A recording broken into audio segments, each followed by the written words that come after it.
Fala galera, tudo tranquilo? Tudo em paz? Vamos que vamos? Então, vamos continuar aqui falando sobre processo, né, desenvolvimento industrial, processo de industrialização mundial, tá bom?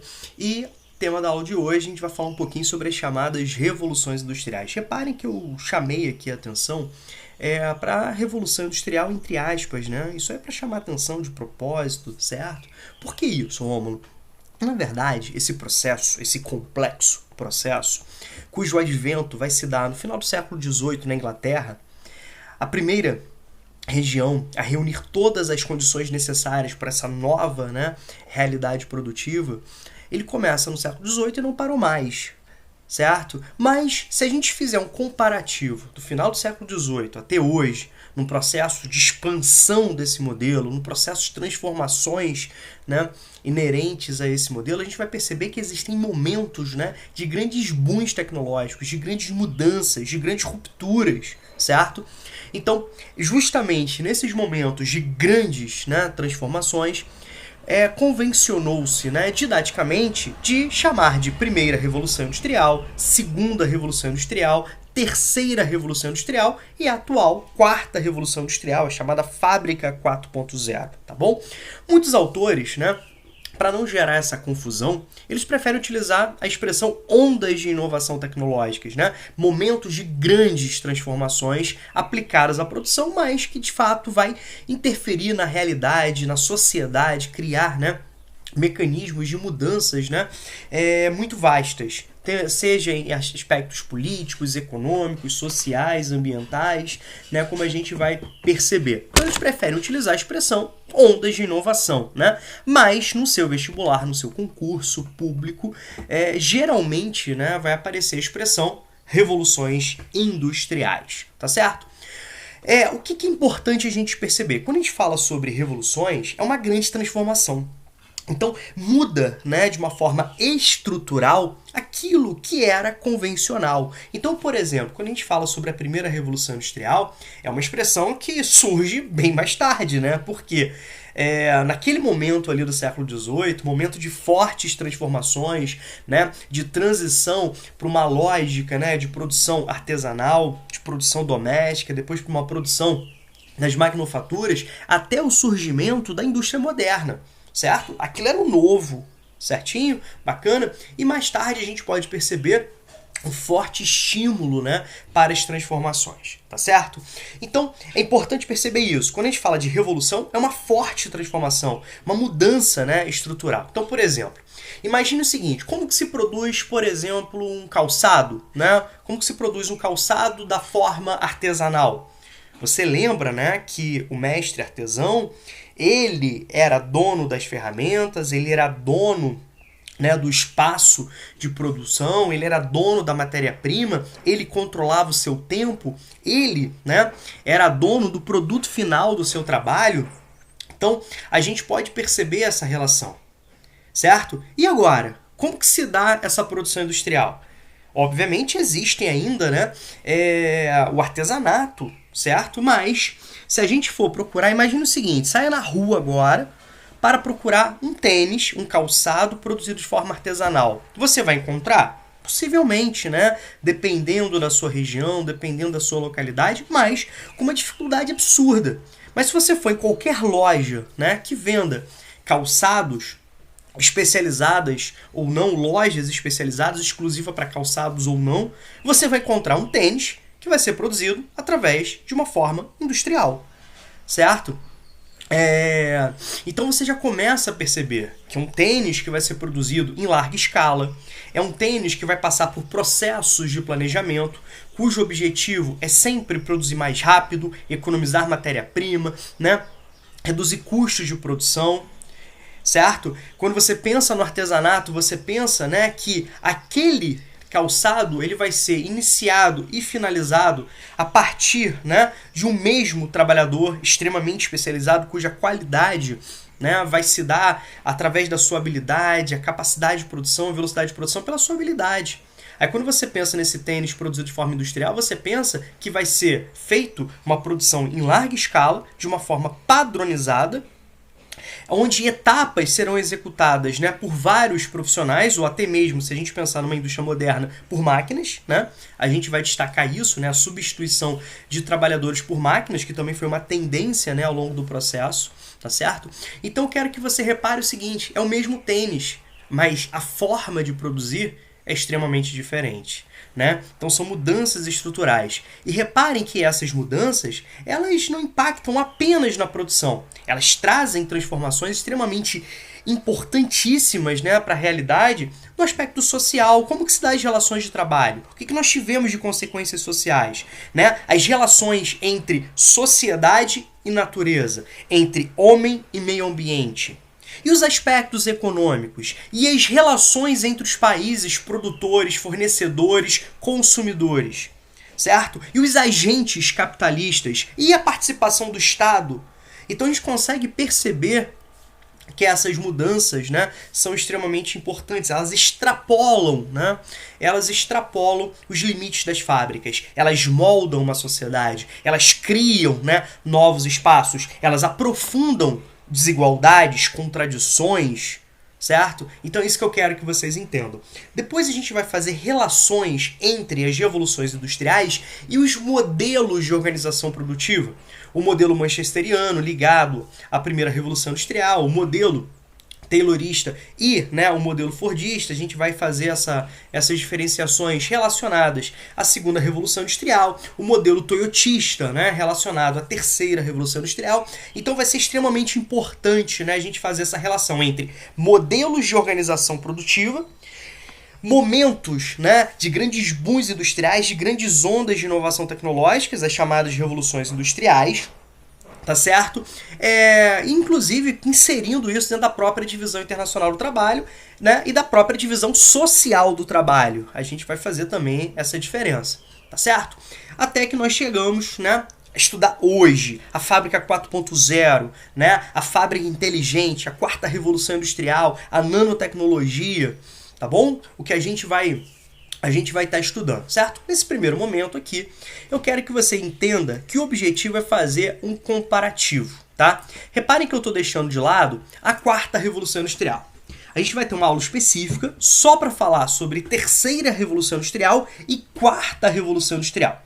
Muitas questões pedem entendimentos básicos, inclusive dentro de determinados aspectos históricos, e traz um comparativo. A maioria das questões de geografia trabalham, né, com a terceira revolução industrial até hoje, as transformações até hoje, né, destacando cada vez mais a fábrica 4.0, né?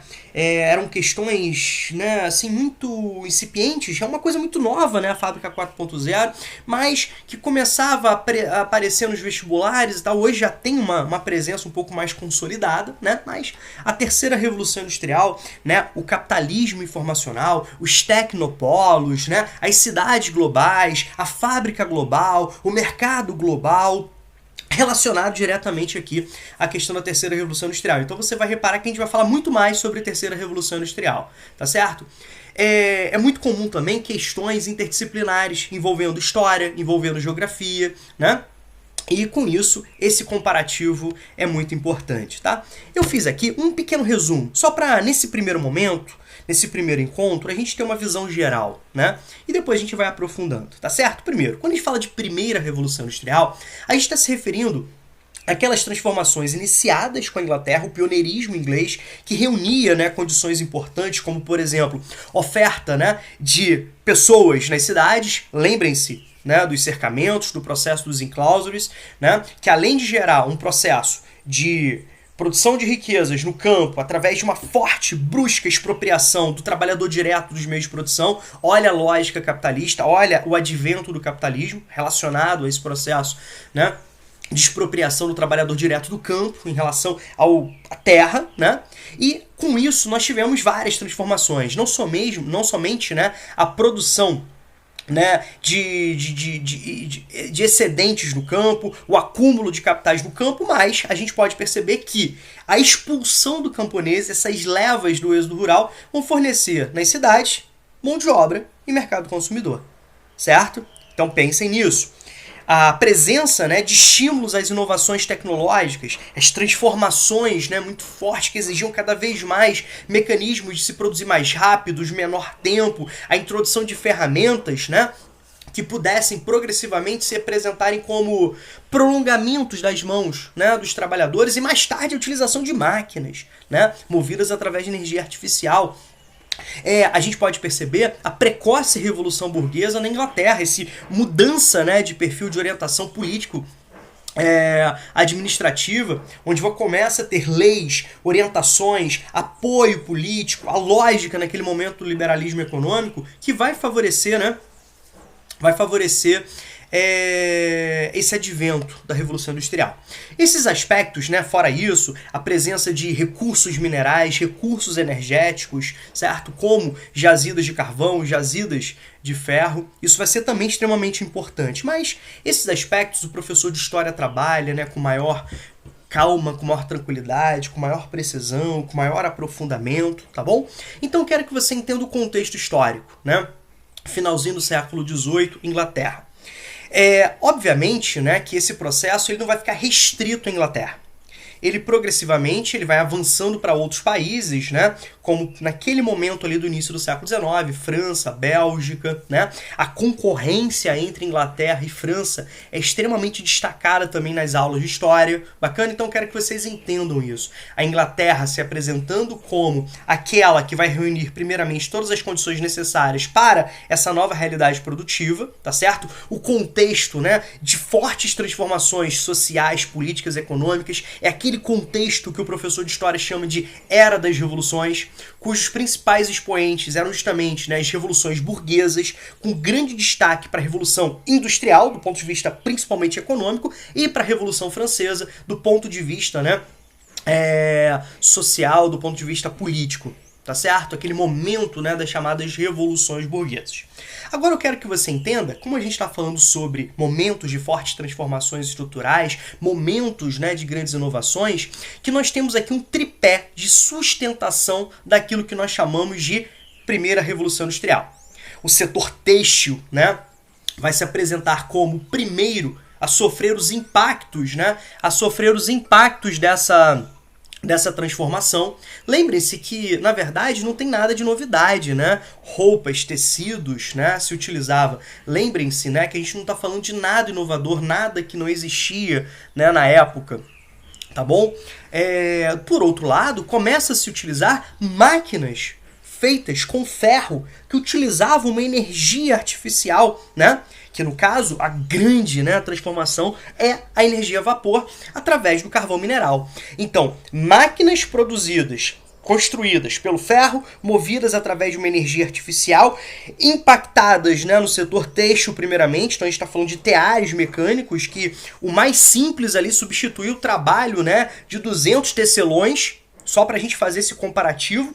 É o tripé de sustentação da primeira revolução industrial: setor têxtil, ferro, energia a vapor. Tudo bem? Isso é extremamente importante, né? Até mesmo para fazer um comparativo. A gente pode perceber que começa e não termina mais o advento, né, tecnológico, a introdução de tecnologias, né? Lembre-se que, infelizmente, esse desenvolvimento tecnológico ele não veio para trazer...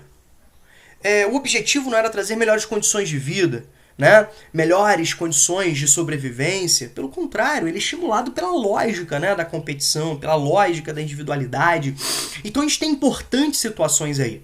A Revolução Industrial, ela não vai criar o capitalismo, mas ela vai consolidá-lo. E à medida que esse modelo se espalha, o sistema capitalista também vai se espalhando pelo mundo e ao mesmo tempo gerando mais competição.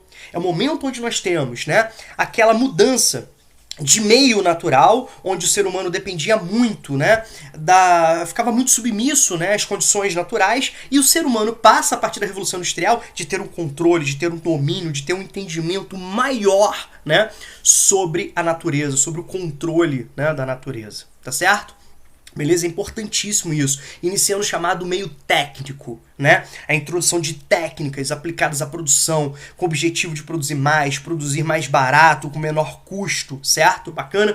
A gente chama, né, esse momento aí, como a gente vai aprofundar depois, de modelo manchesteriano, né? Manchester, uma das primeiras cidades industriais da Inglaterra, né, com forte exploração do trabalhador, né? Não tinham leis trabalhistas, né? Mas a resistência, lembra-se do momento ali, né, de forte resistência que o professor de História chama atenção, né, para o ludismo, né, para o cartismo, mais tarde a organização através das chamadas trade unions, dos sindicatos, né, e no final, meados do século XVIII, né, o advento de ideologias próprias da própria classe trabalhadora, aí, a partir, né, principalmente, o grande destaque em 1850, com o Manifesto Comunista, tá certo? Então a gente pode perceber esses aspectos aí, né? O Manifesto Comunista lançado em meados do século XIX, né?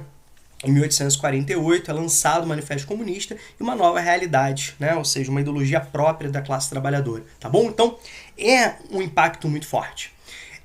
Assim, a concorrência entre as empresas, a busca, né, por mercados, né, gera estímulo, né, para tecnologias novas, certo?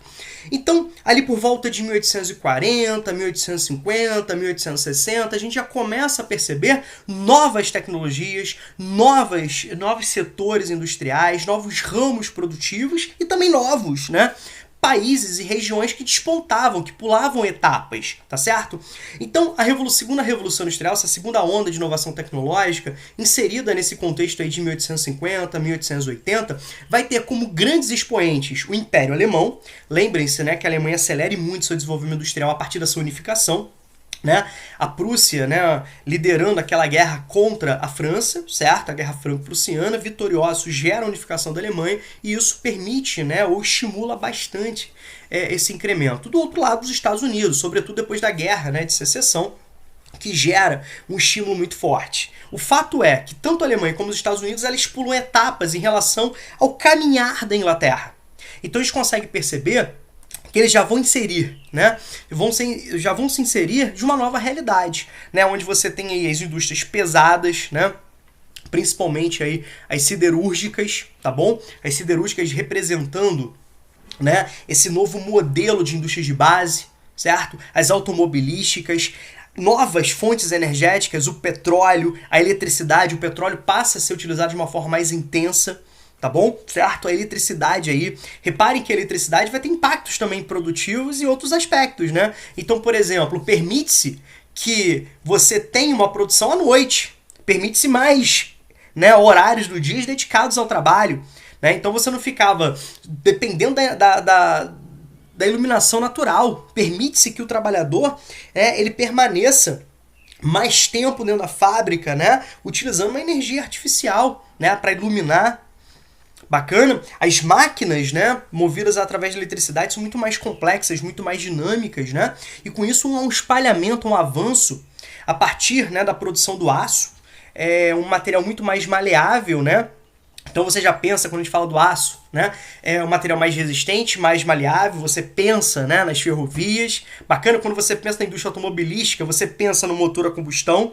Quando você pensa nesse contexto aí, a gente está falando do momento de grande expansão, né, chamado neocolonialismo, ou seja, uma nova retomada do domínio colonial, né? O domínio colonial a partir da busca por mercados consumidores, áreas de investimento de capitais, né?